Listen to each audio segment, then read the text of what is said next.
pues sin más, le cedo la palabra al profesor Ramón Díaz.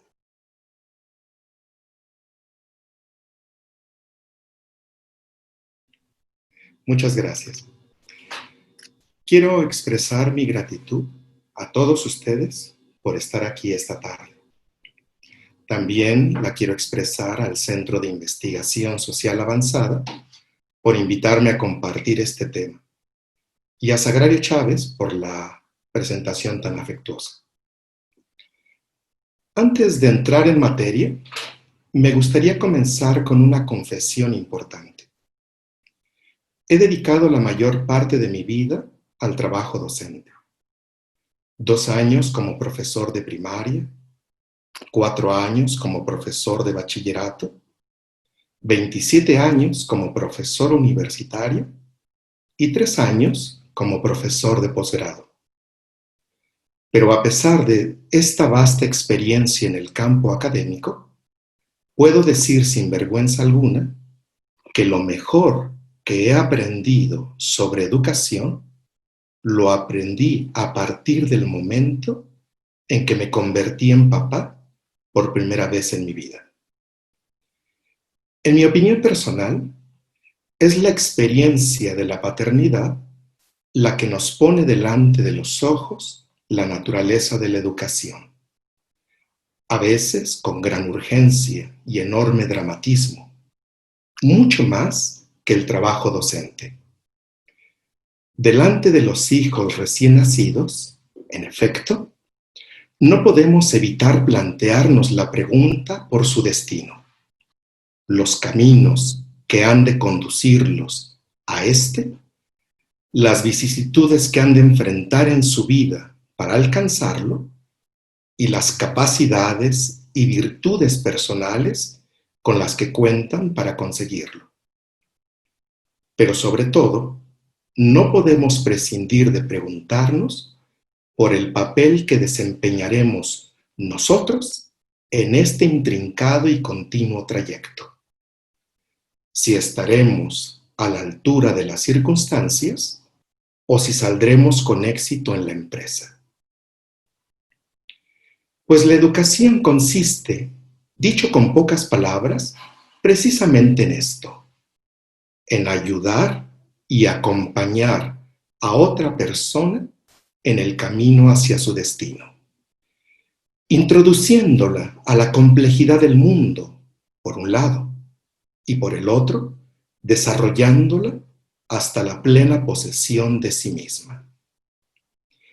Pero además, bajo una modalidad muy específica, por no decir que única, no la de la obligación y la del encargo, tampoco la del desvelo o la de la preocupación, sino la del amor. Esto es, la de un afecto que no tiene otro sentido que afirmar positivamente su existencia, antes de cualquier acierto o cualquier error, de cualquier conquista o cualquier fracaso, de cualquier forma de lealtad o cualquier forma de traición. Todos los padres somos invitados por la vida a acometer esta tarea decisiva con nuestros propios hijos. La relación con los alumnos en las aulas es, en cierto sentido, una continuación o una prolongación de esta relación originaria, jalonada después por otras preocupaciones secundarias, aunque igual de importantes, como los planes de estudio, las estrategias de enseñanza, los recursos pedagógicos.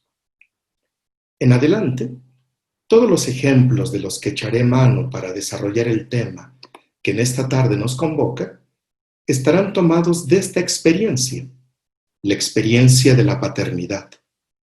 Pero creo que no será difícil hacer la transposición adecuada al mundo de la escuela y de los alumnos, siempre y cuando tomemos las debidas reservas. Para introducir el tema, me gustaría echar mano de una metáfora. En nuestra experiencia de padres, hay un momento muy especial que establece un antes y un después en el proceso de crecimiento y maduración de nuestros hijos, pero también en nuestra forma de relación habitual con ellos, el día en que aprenden a caminar por sí mismos. Este momento no surge por generación espontánea o por arte de magia. Antes bien, es precedido por muchos momentos preparatorios, dentro de un lapso de tiempo más o menos largo, pero al final de cuentas transitorio. Cuando comienzan a gatear por toda la casa, a tomarse de los muebles que hay en todas partes, a incorporarse de forma vacilante con ayuda de nuestras manos. Pero aprender a caminar es una cosa única, no equiparable con ninguna otra cosa. Porque los niños consiguen el dominio de sus cuerpos, porque alcanzan eficacia y precisión en sus acciones, porque ganan en confianza y seguridad en sí mismos. Pero por encima de todo, porque a partir de ese momento, la vida de cada uno corre ya por cuenta propia. Empiezan a recorrer de forma individual su propio camino. Para mí, este momento tuvo una forma muy particular. Por razones de trabajo, mi esposa debió ir a un curso de capacitación a un país de Escandinavia durante un mes completo. Cuando se fue de viaje, nuestro hijo ya gateaba, pero cuando regresó a casa, lo encontró caminando sin dificultades. Recuerdo que uno de esos días en que estuvimos solos, fuimos por la tarde a pasear a un parque que nos quedaba relativamente cerca. Al salir de casa, él iba tambaleante tomado de mi mano, pero al regresar a ella, caminaba ya sin problema alguno. Fue una experiencia impresionante y, como dije hace unos momentos, única. A partir de ese día, salir a pasear fue una práctica que incorporamos de buena gana a nuestras vidas y que hemos respetado escrupulosamente hasta ahora, no obstante el vaivén de las circunstancias. A su vez, este acto, caminar, cobró un sentido nuevo a nuestros ojos, porque desde entonces supimos lo que significaba hacerlo juntos, en compañía, uno al lado del otro, porque no es lo mismo salir a la calle con un niño entre los brazos o empujando un cochecillo. Esta experiencia es fuente de muchas alegrías, pero también es causa de grandes preocupaciones.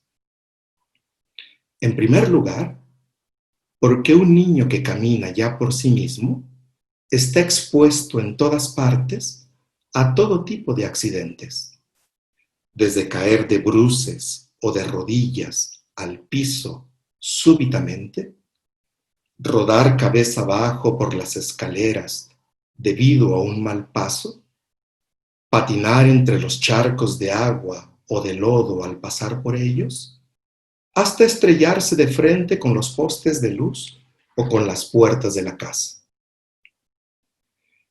En segundo lugar, porque el mundo por donde ha de caminar el niño a partir de ahora está poblado de peligros, como ser atropellado por un auto o caerse en un profundo pozo.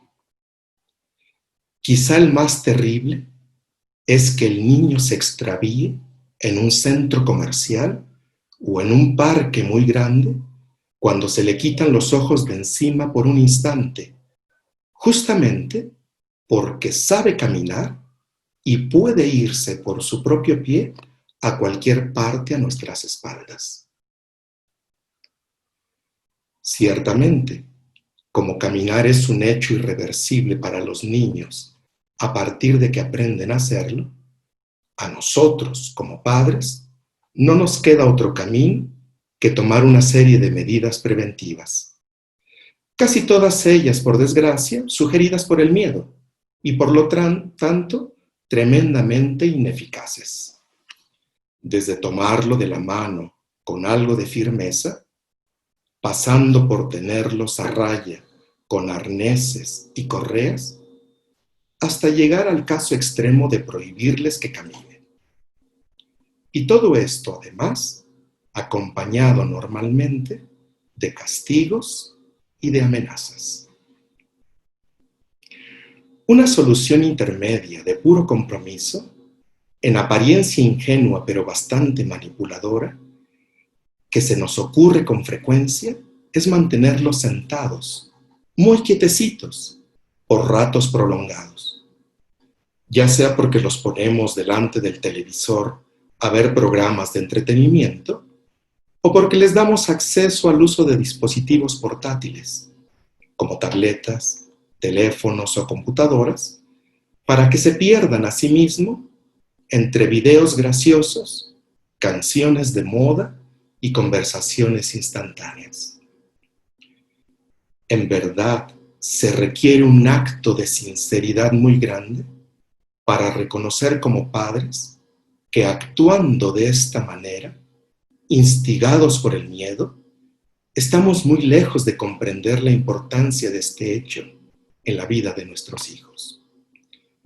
Se necesita, además, mucha entereza para aceptar que el único modo de alejar alguno de los riesgos que implica para ellos caminar es enseñarles a caminar de forma verdadera, esto es, con un sentido definido. Pero sobre todo, se precisa de mucha generosidad y disponibilidad de nuestra parte para caminar con ellos desde el instante mismo en que empiezan a hacerlo por su cuenta. Dicho todo esto, empero, debo decir con honestidad que no voy a hablar más aquí del acto de caminar y lo que implica en la vida inmediata de los niños y de los padres. Tampoco pretendo ofrecer respuestas a los problemas que suscita este hecho en la dinámica de la casa. ¿Qué hacer, por ejemplo, con los niños muy inquietos que suben y bajan por todas partes? Me interesa ahondar más bien en lo que a través de este hecho se perfila con claridad ante nuestra mirada, pero que no podemos captar plenamente más que cuando nos atrevemos a darnos cuenta de su profundo simbolismo. Que nuestros hijos pueden caminar es indicio de que son, en esencia, libres y que han comenzado a valerse de este privilegio en forma activa. Esta libertad es el fundamento de su autoafirmación existencial, en doble sentido, como posicionamiento creativo frente a la realidad que tienen delante, pero a su vez como formación paulatina de su impronta humana en la medida que lo hacen. En efecto, sin libertad es imposible construir un mundo, una civilización, una cultura, pues para ello hace falta situarse por encima de las leyes de la naturaleza, sean estas físicas, biológicas o psicológicas. Por encima también de las prácticas individuales inveteradas, sean formas de hábitos, rituales y rutinas. Por encima, igualmente, de las convenciones sociales artificiales, sea la manera de modas, tradiciones y conductas. Asimismo, sin libertad, es imposible decir yo de modo auténtico ante cualquier contexto. Situarse en cualquier segmento del transcurso vital con una voz auténtica, con una mirada única. Actuar frente a cualquier circunstancia en primera persona y responder ante cualquier suceso dando la cara. Así pues, esta libertad es para nuestros hijos una tarea ineludible, de enorme responsabilidad y de grandes consecuencias. Para nosotros, sin embargo, constituye un enorme reto, o mejor dicho, un desafío, delante del cual podemos salir o no salir airosos. Este desafío no consiste propiamente en que nuestros hijos puedan equivocarse en el ejercicio de su propia libertad, aunque esta posibilidad dramática nunca hay que perderla de vista. Consiste más bien en que ellos sean cada vez más libres con ayuda nuestra, con nuestra asistencia reiterada, con la proximidad de nuestra compañía, resistiendo en todo momento a la tentación de pasar por encima de esta libertad, restringirla, coaccionarla o incluso suprimirla. En este desafío se pone en juego la esencia misma de la educación. Ahora bien, como papás, es muy difícil que perdamos de vista la libertad de nuestros hijos. De hecho, sabemos que el mejor factor que tenemos a la mano para educarlos es esta libertad que misteriosamente los acompaña desde que han nacido. Lo que no es nada difícil es que nos situemos delante de la libertad de nuestros hijos con una mirada reducida, o por mejor decir, con una conciencia temerosa. Porque es muy seguro entonces que comencemos a tomar ante la libertad de nuestros hijos medidas inadecuadas. El primer temor que nos apremia es que la libertad de nuestros hijos se vuelva arbitraria. Nos asusta pensar que esta libertad que les ha sido dada los embriague, sucumban a su vértigo, incluso que enloquezcan a causa de ella. En lugar de ser un factor que los impulse hacia adelante a cumplir con el cometido de la vida, se torne un huracán de veleidades y caprichos que los arrastre y los destruya con su fuerza. Esto es así porque entendemos la libertad como un salto hacia el vacío, una capacidad fundamental, pero asumida sin referencia alguna. Pero en verdad, así no son las cosas. Así como aprender a caminar es precedido por un sinfín de actos que preparan este momento, la asunción de la vida propia en libertad por parte de nuestros hijos es acompañada por una compleja historia con nosotros que los dispone correctamente para ello. Desde que han nacido, día tras día, les hemos dado como alimento para su libertad al menos 4 cosas. En primer lugar, hemos desarrollado su capacidad para juzgar. Esto es, de discernir, de distinguir, de diferenciar sobre varias cosas, entre lo bello y lo feo, entre lo bueno y lo malo, entre lo verdadero y lo falso. Sobre todo, les hemos enseñado a separar la realidad de las apariencias, sobre el tamiz de la experiencia.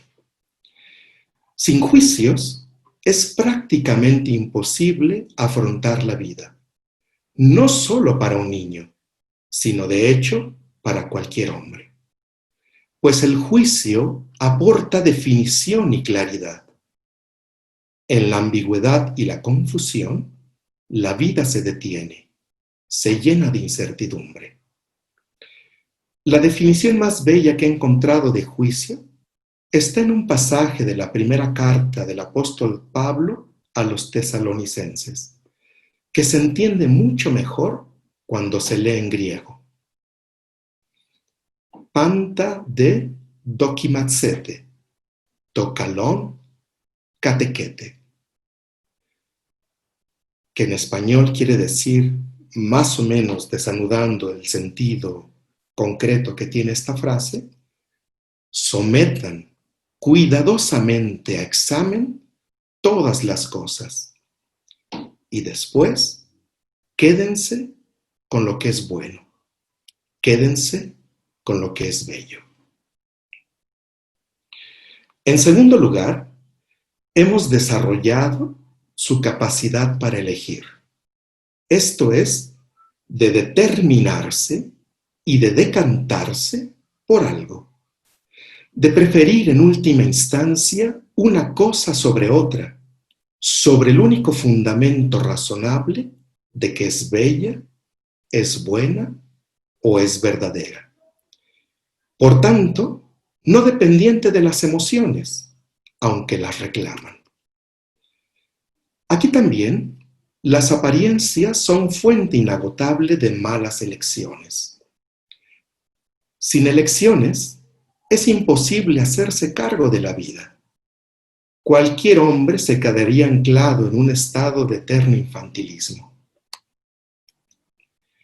Por un lado, la elección es principio de realización y por lo tanto de realismo. Por un lado, pone límites a la imaginación y por el otro, da concreción a los deseos.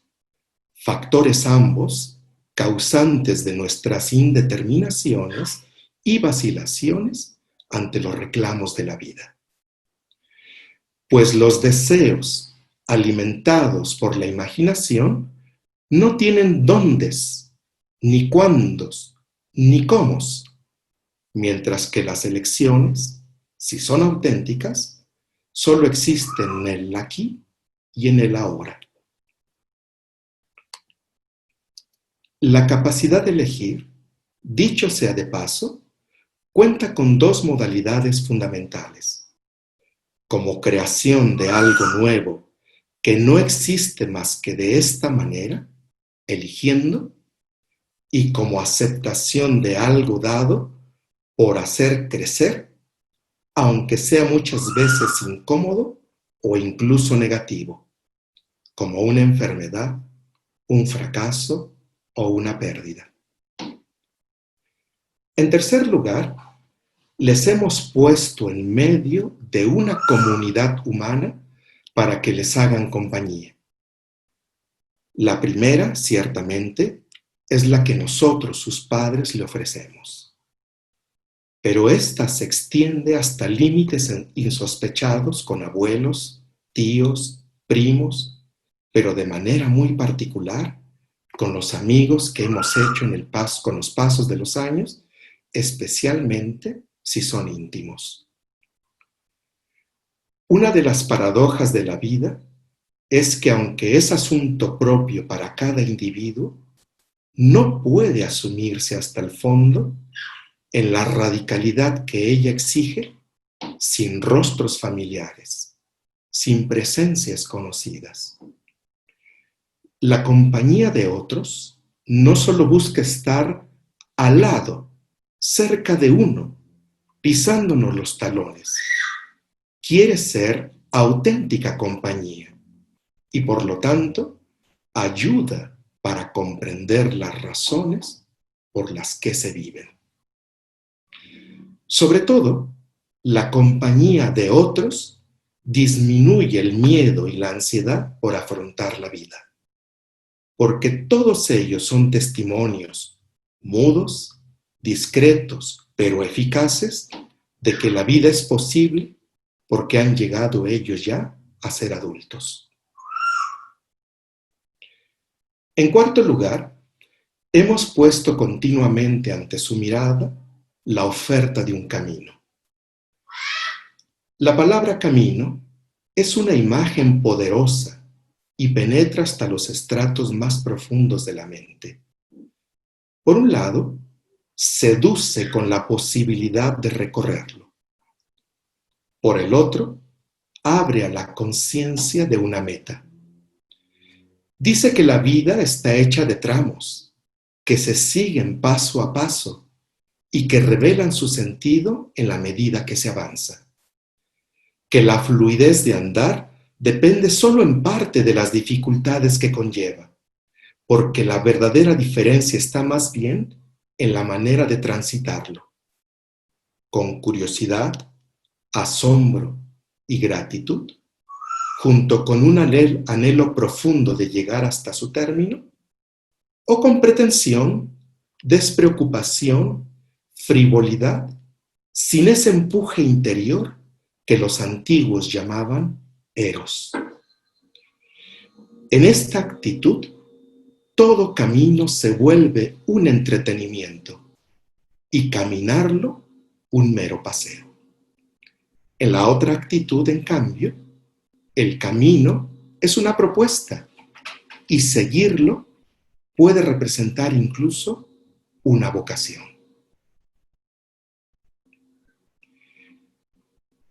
El segundo temor que nos inquieta es que nuestros hijos se equivoquen en el ejercicio de la libertad. La sola idea de que nuestros hijos metan la pata, tropiecen de forma escandalosa, echen por la borda lo que han recibido, malgasten sus talentos personales, se pierdan en el camino de la vida o que incluso se contradigan a sí mismos, nos quita el sueño y nos hace sudar frío.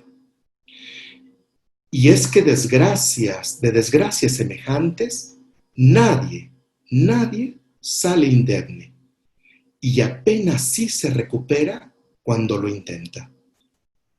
De hecho, cuando lo intenta, el proceso de reintegración es largo, doloroso, de avances muchas veces magros, secundados por varios retrocesos.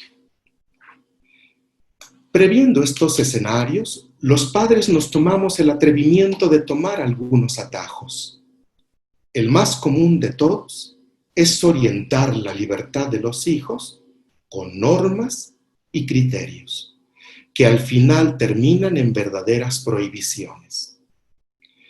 Pensamos que poner ante sus ojos una multiplicidad de reglas, familiares, civiles, morales, religiosas, hará de ellos buenas personas. Pero estas normas y criterios, cuando no son el resultado del juicio sobre la experiencia y no son comprobadas en la experiencia de una compañía, se vuelven asfixiantes, coaccionan la libertad y propician la rebeldía. Pero nuestra respuesta es más terrible cuando en efecto nuestros hijos se equivocan. Cuando de una u otra manera, a pesar de nuestras previsiones, yerran lamentablemente. En la práctica, es muy difícil no ser presas de la decepción y del enfado, que a la larga nos conducen a posturas de reclamo y de rechazo. ¿En qué estabas pensando? ¿Cómo pudiste hacer esto? ¿Qué te estabas creyendo? En verdad, no hay palabras que puedan mitigar estos dolores en quienes, por desgracia, han vivido esta experiencia con sus hijos. No me queda aquí más que decir con sencillez que cuando el torbellino de estas emociones disminuye un poco dentro de nosotros, los padres podemos vislumbrar un camino educativo nuevo, insospechado, exigente pero lleno de esperanza con nuestros hijos que han fallado. El camino del amor hacia ellos que se vuelve misericordia. que se cuece a partes iguales en el horno del arrepentimiento y del perdón. O dicho con palabras más sencillas, pero no por ello menos verdaderas: ser padres nuevamente, aprender a hacerlo de otra manera. Al comienzo de esta charla, he mencionado que educar a otra persona es ayudarle y acompañarla en el camino hacia su destino. Pero también he dicho que la mejor manera para hacerlo es partir del afecto que nos lleva a afirmar su existencia frente a todo. Este afecto no es otro sino el amor. ¿Qué sería de la tarea educativa sin amar a las personas? Para entender la radicalidad de esto, es necesario partir de la experiencia de los hijos, porque es casi un contrasentido metafísico no querer el bien de lo que hay más próximo a nosotros, cuyo ser ha salido totalmente de nosotros, que lleva en parte nuestra carne y nuestra sangre.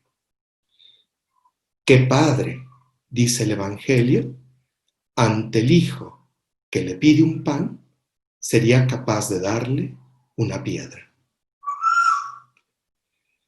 Pero el amor, al que me he referido al principio, está encaminado a los hijos antes de cualquier historia. Esto es importante porque nos hace entender la incondicionalidad del amor que se prodiga gratuitamente, sin antecedentes necesarios. No por esto o por lo otro, sino sencillamente porque son. El fracaso de los hijos, sin embargo, desafía nuestra capacidad de amar, porque no es posible hacerlo prescindiendo de su historia. Aún así, frente al monstruo en que se han convertido a causa de sus errores, un pensamiento desconcertante comienza a perfilarse dentro de nosotros y nos martillea la cabeza. ¿Lo amarías? Y todavía más, ¿aún lo amas? Para dar respuesta afirmativa a esta pregunta, es indispensable que nuestro amor se transforme en misericordia. Cuando estudié latín, aprendí que la palabra misericordia se compone en realidad de dos vocablos: el adjetivo miser, misera, miserum, que significa desdichado, infeliz, pobre, desvalido, enfermo, carente de valor. Es decir, toda clase de males físicos, psíquicos y espirituales. Y el sustantivo cor, que significa corazón, y por atribución, afecto, sentimiento, amor. La traducción literal diría que se trata del amor a lo miserable, amor a lo que es miseria. Pero creo que la verdadera traducción debiera ser esta, si partimos de la experiencia de la paternidad. Allí donde todos solo alcanzan a ver una piltrafa humana, un guiñapo de hombre, nosotros seguimos viendo el rostro de nuestros hijos. Y esto es justamente lo que todavía amamos. No puedo abordar aquí cómo se llega a un amor semejante. Solo puedo decir que es posible. Existe de hecho y tiene muchas consecuencias educativas, tanto para los hijos, pero sobre todo con nosotros, los padres.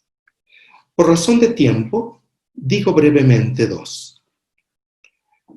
Por un lado, la misericordia nos hace resistir, permanecer, mantenernos fieles en el afecto hacia los hijos, como la columna de una construcción que se sostiene incólume frente al paso del tiempo, como un faro a la orilla del mar que soporta el embate de las olas, o todavía mejor, como una casa que todavía existe y aún conserva el calor, el sabor y el olor de un hogar. Por otro lado, la misericordia hace volver, dar media vuelta, regresar al hijo que de alguna manera se ha marchado. Como un peregrino que en medio de un camino difícil abriga la esperanza de hallar una posada. Como un marinero que después de una larga travesía añora aproximarse a un puerto. Pero aún mejor, como un hijo que vuelve a la casa de sus padres porque sabe que aún existe, que aún guarda en la memoria el calor, el sabor y el olor de un hogar.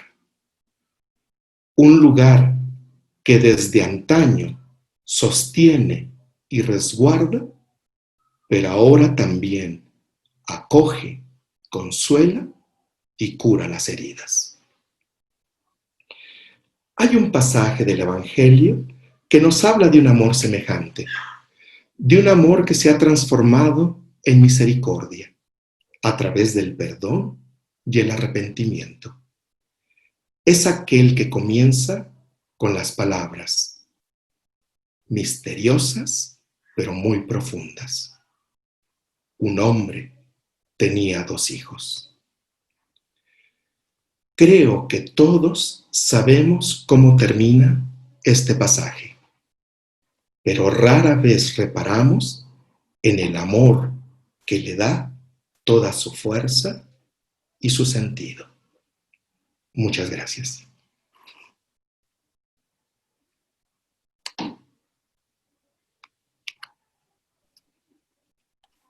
Agradecemos mucho, profesor Ramón, por su conferencia.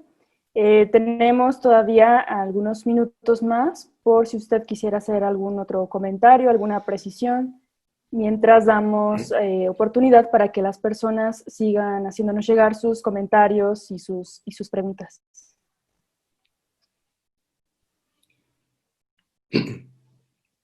Yo simplemente para complementar en buena parte lo que he compartido, quisiera remitirme a 2 textos de un poeta, no un filósofo, no un intelectual, sino un poeta, pero de esos grandes, muy profundos, francés, que se llama Charles Péguy, porque justamente tiene 2 textos bellísimos que nos pueden iluminar en estas ideas sobre el tema de la libertad y sobre el tema de la misericordia.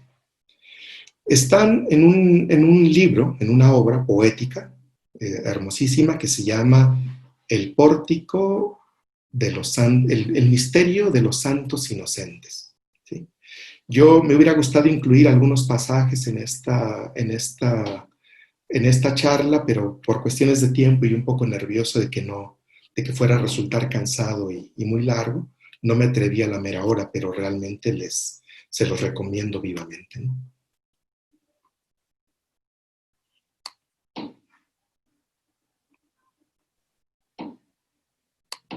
Muy bien, muchas gracias por la sugerencia adicional. Bueno, entre los comentarios que nos han llegado, agradecimientos y resaltan este valor de que usted haya compartido sus reflexiones a partir de su experiencia. Preguntan además si acaso usted cree que la paternidad responsable desde la libertad en efecto puede partir de la propia experiencia. Este es un comentario que nos acaba de llegar. ¿En qué medida la relación entre la paternidad responsable y la paternidad a través de la experiencia pues resulta una relación virtuosa, buena para la reflexión? Perdón, que me acabo de dar cuenta antes de ir a los comentarios que me has compartido, que no dije el nombre, el autor. El autor el poeta se llama Charles Peguy. Pero si alguien está interesado, les puedo compartir algunos pasajes a través de tu mediación. Charles Peguy, El misterio de los santos inocentes. Y es un libro que existe en español. Bien, ahora sí. Bien, muchas gracias. Bueno, sí, no dime. sé si quiera que le repite la pregunta Si me haces o favor, ya la puede claro. retomar. No, por favor. Preguntan si usted cree que la paternidad responsable desde la libertad parte en efecto de la propia experiencia. Aquí, bueno, así queda la pregunta, pero quizás pudiéramos decir de la propia experiencia, quizás como hijo. Claro. ¿Qué podría decirnos al respecto? Gracias. Sí, mira, diría dos cosas rápidamente. Una es, esta expresión de paternidad responsable es muy bella. Más bien yo me atrevería a invertirla, la responsabilidad de la paternidad. Porque en la primera fórmula ya tiene como una connotación muy, muy precisa en nuestro imaginario colectivo, ¿no? Nos habla un poco de la cuestión de la cantidad de hijos que queremos tener a partir de los actos generadores de la vida, ¿no? Y evidentemente no se trata aquí de esto, ¿no? Más bien es la responsabilidad de la paternidad. Y efectivamente, no hay otra manera, en ningún campo, creo yo, en el mío, en la ciencia, en la filosofía, no es posible partir jamás sino más que de la experiencia, ¿sí? Se requiere un grado de atención, un grado de profundidad, también de acompañamiento y de consultas, de confrontación, pero necesariamente tenemos que partir siempre de la experiencia, ¿no? En este caso, yo he querido tratar el tema de la libertad, la importancia de la libertad. ¿Por qué la libertad es un factor primordial, más bien el factor primordial de la educación? Al grado tal que podría decir, con palabras de un filósofo alemán que se llama Romano Guardini, que sin libertad es imposible educar a nadie, ¿sí? O haríamos la tarea que hacemos con una planta y con un animal, es decir, cultivarlo y hacerlo desarrollar o adiestrarlo. No, sin libertad no es posible, pero yo lo que quise hacer fue captar la importancia de la libertad en una experiencia que nos pone de bruces con ella, que nos pone cara a cara con ellas, sin componendas, sin artificios, sin medias tintas, ¿sí? Primero lo hice a través de una metáfora, que era la metáfora del caminar.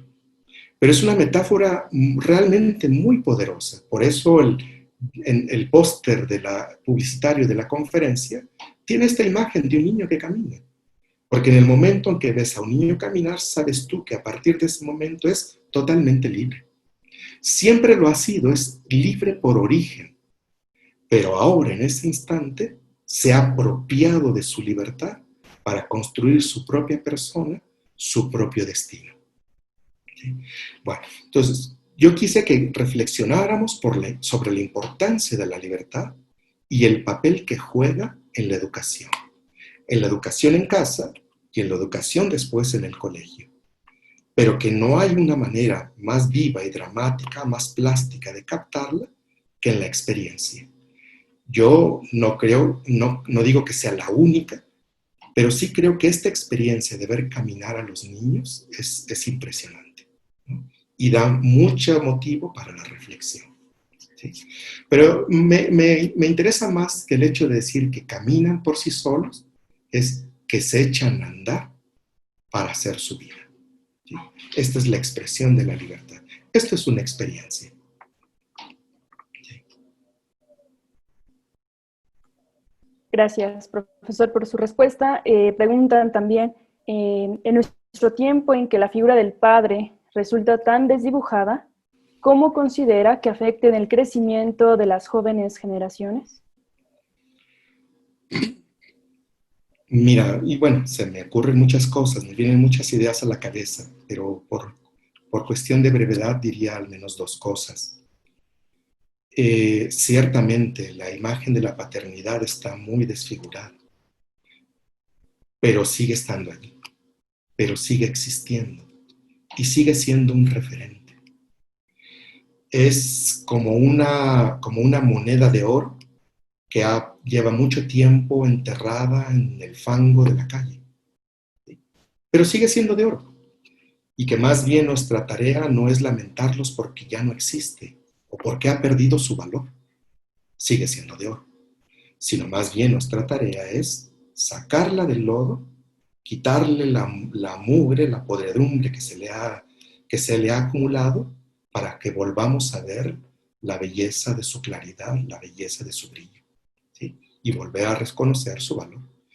En parte también, bueno, el texto que preparé, que les he leído, compartido, tiene este objetivo, esta finalidad, que nos acerquemos nosotros mismos a la belleza de la paternidad. Así como planteamos la pregunta, parece que el problema es como de los hijos, ellos no logran ver los padres. Pero en realidad, como lo he querido plantear yo, si lo he sabido hacer correctamente, es para que nosotros, los padres, descubramos la grandeza y la belleza de lo que es este hecho para nosotros, ¿sí?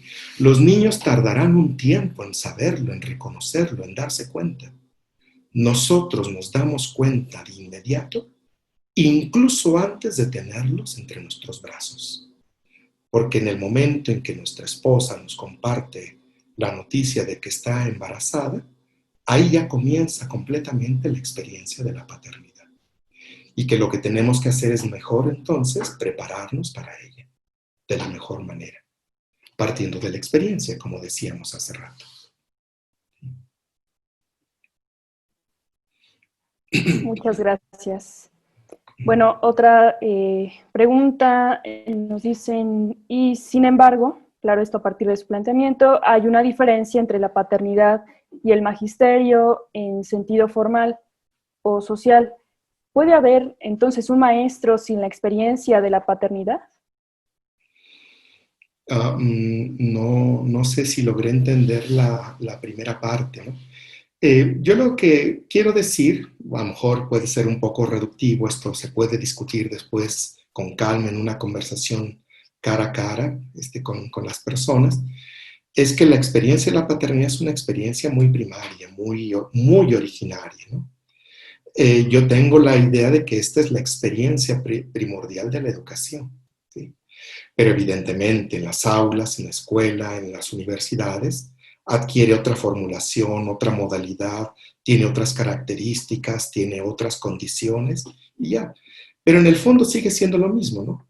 Por lo pronto creo que todo lo que he dicho acerca de la libertad se repite paso a paso igualmente con los chicos en el colegio, ¿no? O sea, ellos tienen una libertad y todo el empeño, todo el compromiso, todo el esfuerzo que yo hago por educarlos, no puede más que partir de ella, ¿sí? Aquí quisiera recordar una de las ideas que mencioné hace rato, ¿no?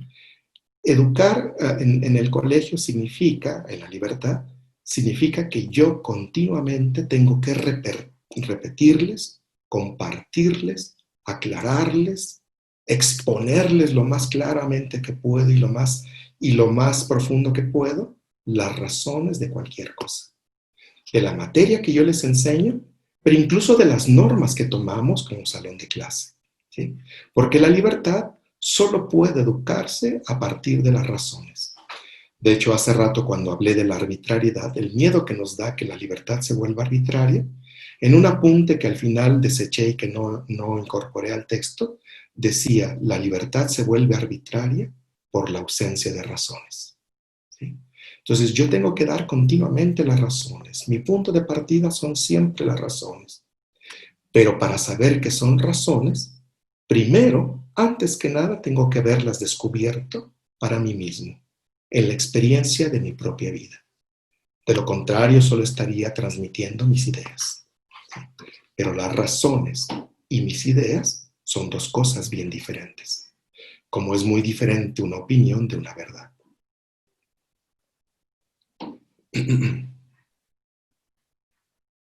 Gracias, profesor.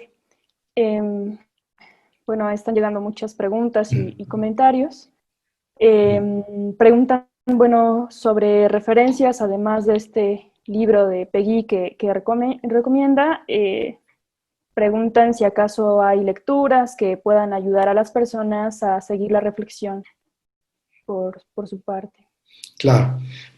Hay dos autores que son muy queridos para mí, que los he leído por mucho tiempo, que siempre son una referencia en mi pensamiento, que han dedicado buenas páginas al tema de la libertad. Uno de ellos es italiano, se llama Luigi Giussani, y el primer libro que me viene a la mente que puedo compartir se llama Educar es un riesgo.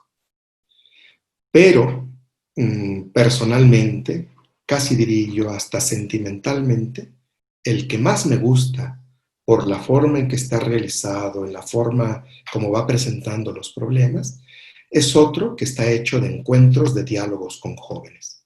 Porque era un hombre que no le tenía miedo a confrontarse jamás con los jóvenes y aceptaba y acogía la provocación de sus preguntas. Entonces todo el libro recoge momentos diversos de encuentros, de conversaciones con jóvenes. En español se llama Los jóvenes y el ideal, el desafío de la realidad. ¿Sí? En italiano se llama Realtà e giovinezza, la sfida. Realidad y juventud, el desafío. Pero bueno, ese es un libro que yo recomiendo vivamente, ¿no? Solo por mencionarte un pasaje para invitar con un pequeño aperitivo a buscarlo y a deleitarse en su lectura. Una chica o un chico le pregunta con mucha sencillez, pero también con dramatismo, porque la pregunta se aprecia el drama. ¿Por qué tenemos miedo de crecer? Y Giussani, Luigi, le decía muy directamente, tal vez porque no ves gente crecida a tu alrededor. Gente en la que puedas apreciar que han vivido, que en su propia vida se notan las huellas de la batalla y que sin embargo te dicen, ven, no tengas miedo. El otro pensador es alemán, tiene nombre italiano, pero es alemán. Se llama Romano Guardini. Tiene un par de artículos específicamente dedicados a la libertad. Bueno, un artículo se llama Libertad Viviente. Este artículo es extraordinario por la capacidad de análisis y de penetración que tiene. Este artículo después fue desarrollado, profundizado, ampliado visiblemente en otro libro que lleva un nombre muy curioso, se llama Libertad, Gracia y Destino. Bueno, este artículo y este libro son fantásticos. El libro que acabo de mencionar en última instancia, afortunadamente lo acaban de traducir al español, tiene un par de años que salió en una editorial española, así es que se puede conseguir, ¿no? Muy bien, muchas gracias por sus recomendaciones. Pregunta alguien más, en lo particular, yo no soy papá, casi al final usted nos compartió una experiencia misteriosa del amor de un padre hacia su hijo, aun cuando el resto de la sociedad lo minusvalore o lo menosprecie.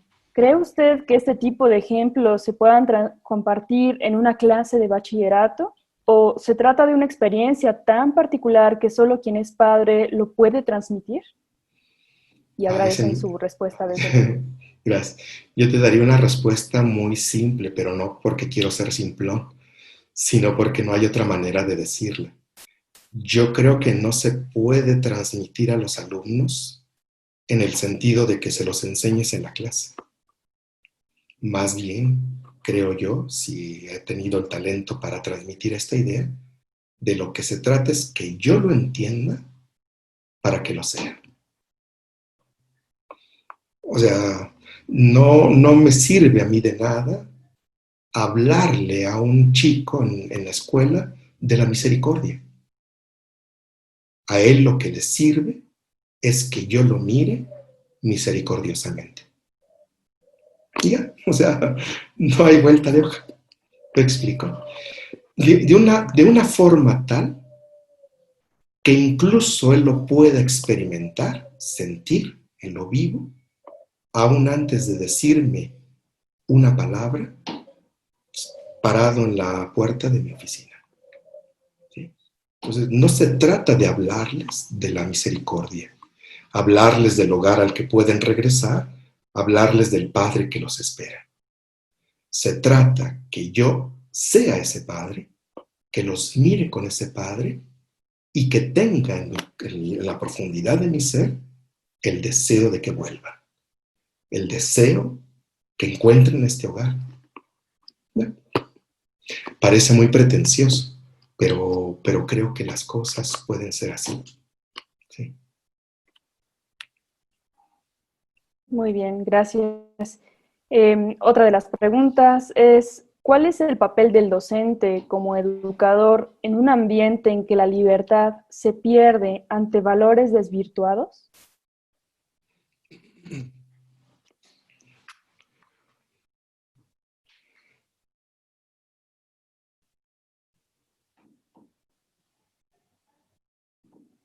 Mira, estoy pensando cómo dar una buena respuesta, porque, porque en las preguntas va sumando propiamente algo, ¿no? Que es legítimo, es válido, y porque es parte de la situación en la que vivimos, ¿no? O sea, en las preguntas notamos que nuestra preocupación verdaderamente es el entorno, es el ambiente, es el círculo en que nos movemos, son las circunstancias. Pero me parece que el punto de partida es totalmente otro, bien diferente. Es el hecho, es su belleza, es su profundidad, es su trascendencia. O sea, si yo vuelvo a la imagen del niño que aprende a caminar, puedo pasarme 2 horas enteras reflexionando sobre todos los peligros, sobre todas las amenazas, sobre todos los riesgos a los que el niño está expuesto. Y no solamente hablo y reflexiono, sino que además asumo medidas prácticas y estoy todo el tiempo cerrando la puerta del refri, poniéndole candaditos especiales a cualquier cómoda de la casa, guardando cuchillos, tijeras, o sea, pero así eso es una cosa fatigante, extenuante y además de nunca acabar, porque literalmente cualquier cosa puede ser una amenaza o un peligro. Yo creo que más bien lo primero que tengo que partir es, y justo por eso quise partir de esta experiencia, es la alegría que a mí me da, la emoción que a mí me da, la conmoción humana que yo experimento, porque por primera vez lo vi valerse por sí mismo y empezar a caminar. ¿Sí? Y entonces, a partir de ahí, la tarea educativa, enseñarte a juzgar, enseñarte a decidir, proponerte mi persona como compañía humana, ¿sí? Y después dije cuatro cosas hace un rato, no recuerdo ahorita la cuarta, era aprender a juzgar, aprender a decidir la compañía, y esta también es bella, descubrirte que la vida se puede caminar, que la vida de hecho es un camino. ¿Sí? Y esto no significa que no existan los peligros, que no existan las amenazas, que no existan los riesgos, pero la forma de enfrentarse a ellas es bien diferente.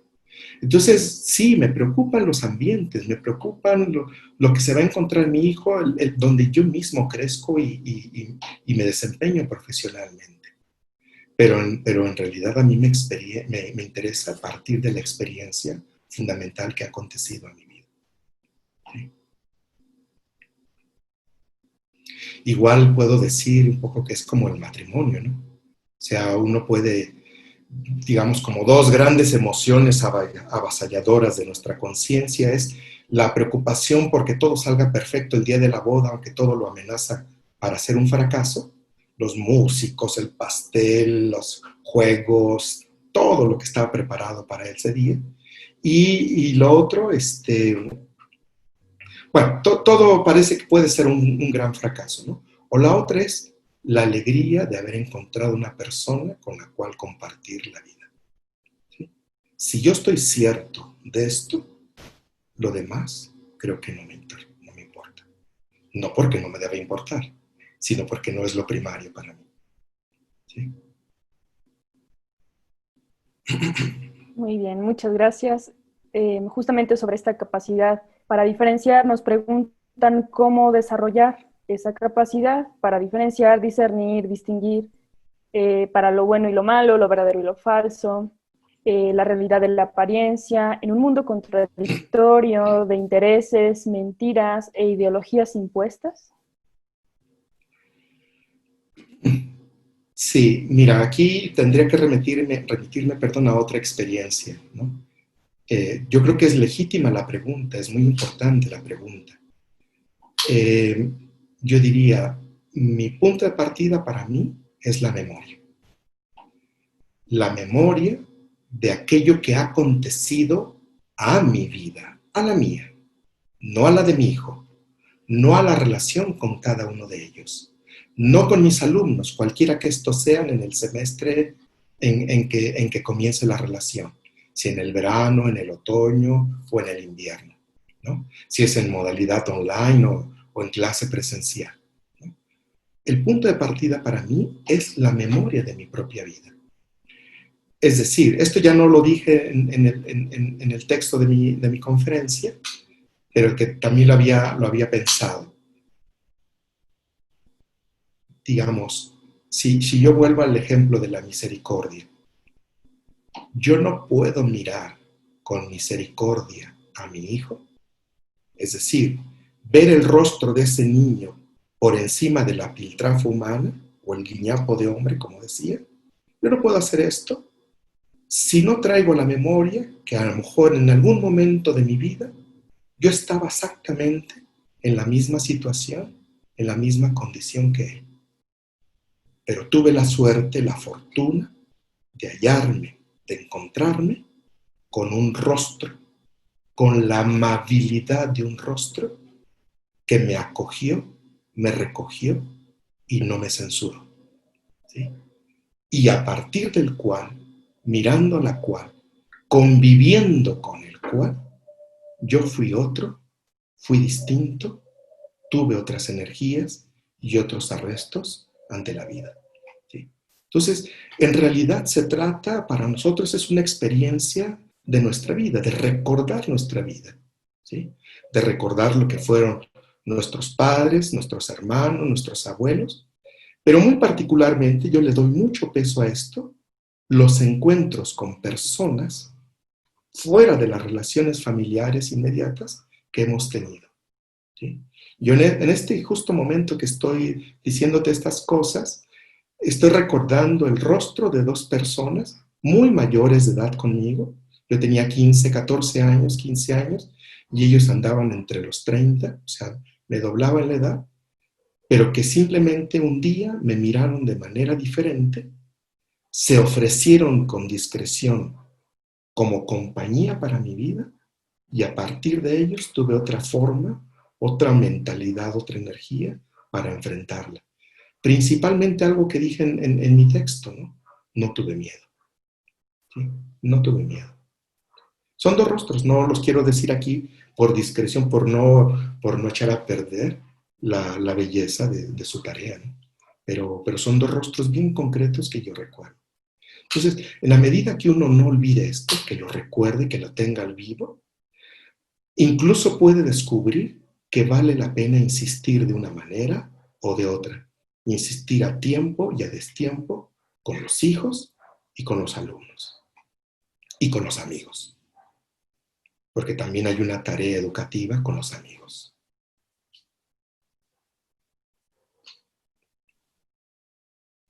Bien, gracias. Otra vez, situados en el aula, preguntan, ¿cómo puede un docente entonces alimentar la libertad de sus alumnos? Agradecen el que usted haya compartido su experiencia y también sus conocimientos. Pues así como lo mencioné hace rato en los puntos, ¿no? La primera es muy importante, y bueno, las cuatro que mencioné son muy importantes. Pidiendo las razones. Es decir, ofrecerme, ponerme ante ellos, ofrecer mi persona como un lugar donde todas las razones que tienen ellos son examinadas, son cuestionadas. Me explico. A aprender, ayudarles a utilizar el instrumento de la razón, pedirse las razones, ¿no? Fíjate, aquí recuerdo una cosa que decía un pensador italiano, el que mencioné hace rato, Luigi Giussani. Él a los 10 años tomó la decisión de irse al seminario. Imagínate un niño de 10 años que te diga que quiere irse al seminario, es una cosa brutal. O sea, por donde quiera que lo ves es aberrante. O sea, que uno como papá dice, chamaco, déjate tonterías, vete a jugar a las canicas, ¿no? O métete al teléfono a chatear con que tú quieras. Y para acabarla de amolar, su padre era socialista, era de izquierdas, de pensamiento liberal. Es decir, completamente opuesto a lo que quería ser su hijo. Sin embargo, el padre lo llevó en persona hasta la puerta del seminario. Y cuando lo dejó sentado en su cama donde iba a permanecer los siguientes años de su vida, fue sacerdote toda su vida, hasta más de los 85 años, su padre simplemente le dijo, Luigi, nunca dejes de preguntarte las razones. Pregúntate siempre las razones. Y Luigi Giussani dice, toda mi vida ha sido obedecer a este reclamo de mi padre. Entonces, ¿qué hacemos en el aula? Esto. Ser una presencia que los invite a preguntarse las razones. No que les censure las razones. No que le cuestione en el sentido de que desprecie las razones, sino que lo invitemos a que vaya al fondo de ellas. Hasta el fondo de ellas, ¿sí? Porque a veces los chicos alcanzan a ver hasta una cierta superficie, pero nosotros como adultos podemos ver incluso que en esas razones que pueden ser bellas y legítimas, hay cosas más profundas que ellos todavía ni siquiera se imaginan. ¿Sí? Pero les ayudamos a preguntarse las razones. Sin razones, vuelvo a repetir, la libertad se vuelve arbitraria. Porque entonces la empieza a dominar la imaginación y los deseos. ¿Sí? Las razones van a ser después la fuente legítima de las decisiones, porque es imposible que tomes una decisión sin haberla pensado hasta el fondo. Pero las imaginaciones y los deseos no necesitan pensar absolutamente nada. Son impulsivas, son irreflexivas e impulsivas.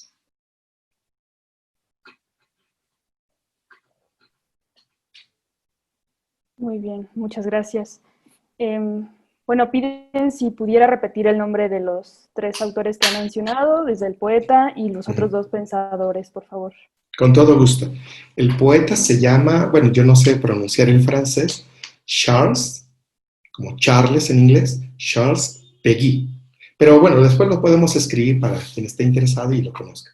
El libro donde reflexiona sobre la libertad se llama El misterio de los santos inocentes. Pero bueno, si todavía tuviéramos un par de minutos, podría buscarlo aquí rápidamente en mi computadora y leerles un pasaje, ¿no? Porque creo que es bello.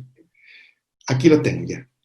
Dice, una cosa muy curiosa.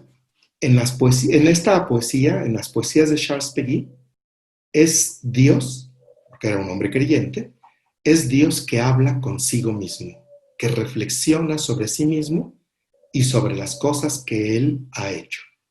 Y entonces este fragmento que estoy por leer es la reflexión que hace Dios por el misterio, por el milagro, por el asombro de la libertad del hombre. Entonces voy a leer algunos fragmentitos. Dice, hay que amar a estas criaturas tal y como son. Cuando se ama a un ser, se le ama como es. Solo yo soy perfecto.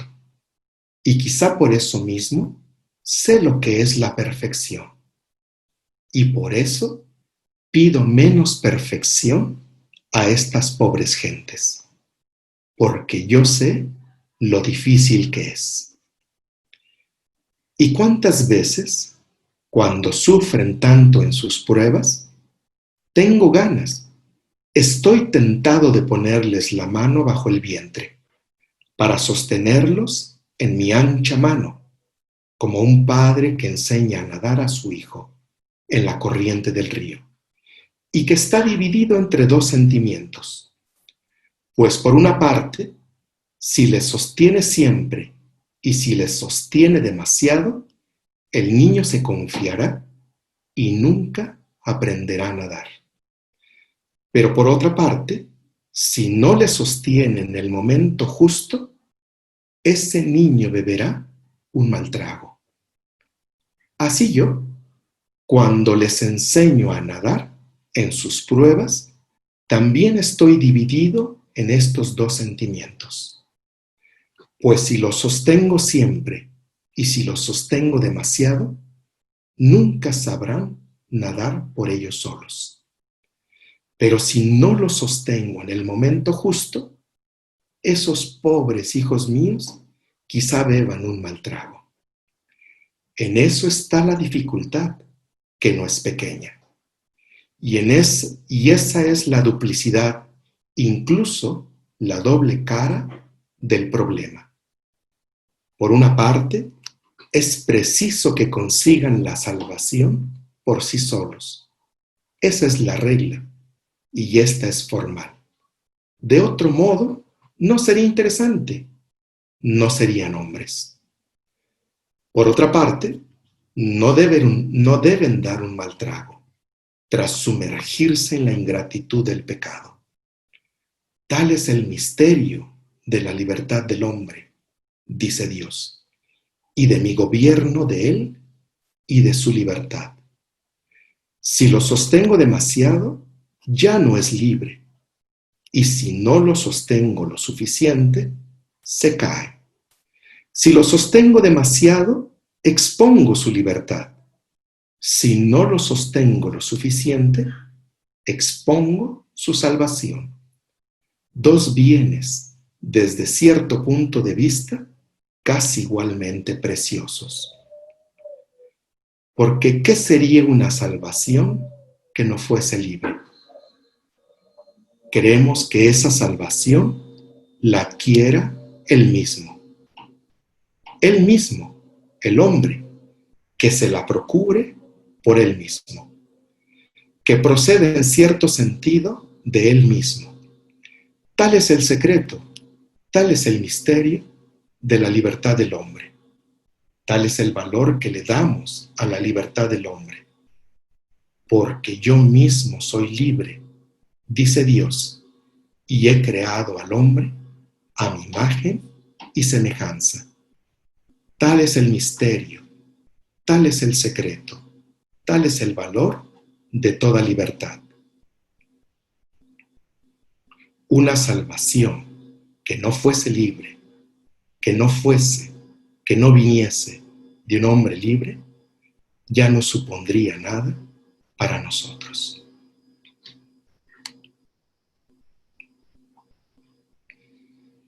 Bien, este es el poema. En español no tiene la belleza y la fluidez métrica que en francés, ¿no? Pero es esto. Muy bien, muchas gracias. Preguntan, desde su experiencia, ¿qué concretamente podemos sugerir a los padres jóvenes para acercarlos a esta experiencia que comenta?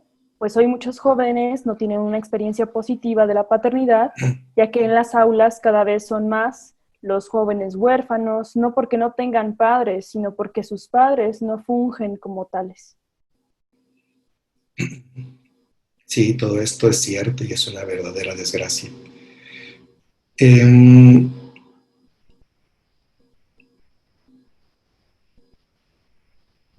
Mira, la vida es una cosa muy curiosa, es realmente bien misteriosa.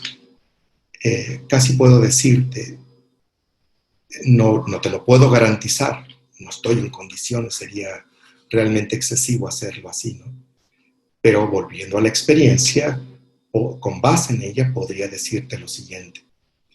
en algún momento del trayecto de cada uno, de la vida de cada uno, no faltará una ocasión, el encuentro con alguien, con una presencia humana en lo individual, o incluso con una compañía donde puedan aprender todo esto y puedan de alguna manera, no digo compensar porque muchas veces no se compensa, pero puedan recuperar la imagen primordial de todas estas cosas, de lo que es un padre, lo que es una madre, lo que es ser acompañado, lo que es ser querido, lo que es ser afirmado gratuitamente por otro, lo que es ser perdonado.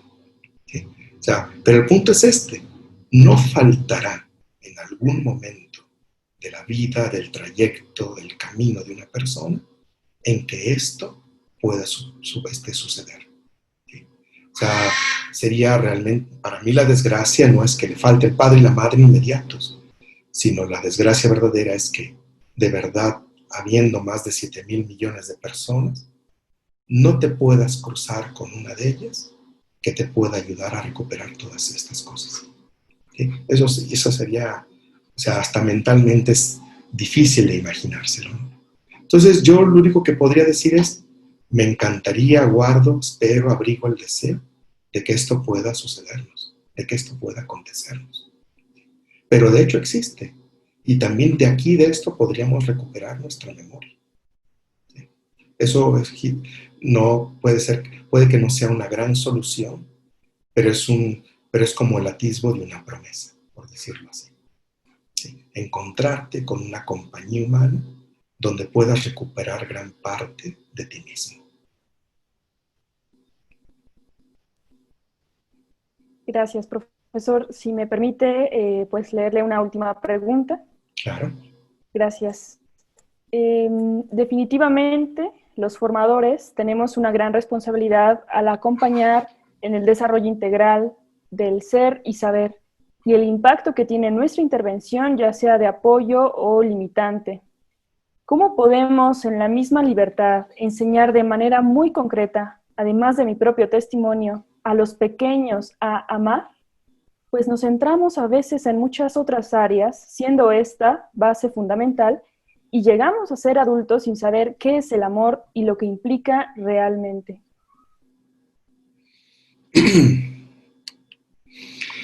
Sí, menuda pregunta.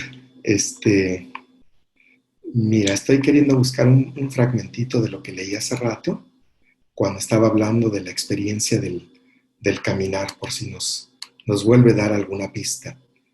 En realidad, yo creo que el punto neurálgico está en esto, déjame ver. Dije, aquí está, dice, se requiere un acto de sinceridad muy grande para reconocer como padres que actuando de esta manera, instigados por el miedo, estamos muy lejos de comprender la importancia de su libertad y de caminar por ellos mismos. Pero al final de este párrafo digo, se precisa de mucha generosidad y de mucha disponibilidad de nuestra parte para caminar con ellos desde el instante mismo que empiezan a hacerlo por su cuenta. Y estas son las dos palabras. O sea, aquí está el punctum dolens, como decían los antiguos. Mucha disponibilidad y mucha generosidad. O sea, para acompañarlos, para amarlos, para perdonarlos. ¿Sí? Y esto, pues ya, o sea, es un punto irrebasable, o sea, no hay más. Casi diría solo como una pregunta de autocrítica. ¿Lo soy? ¿Estoy dispuesto? ¿Lo miro en mí o no? ¿Sí? Y es bien difícil, bien difícil. Reconocerlo y después hacerlo. Pero creo que es así, creo que es así.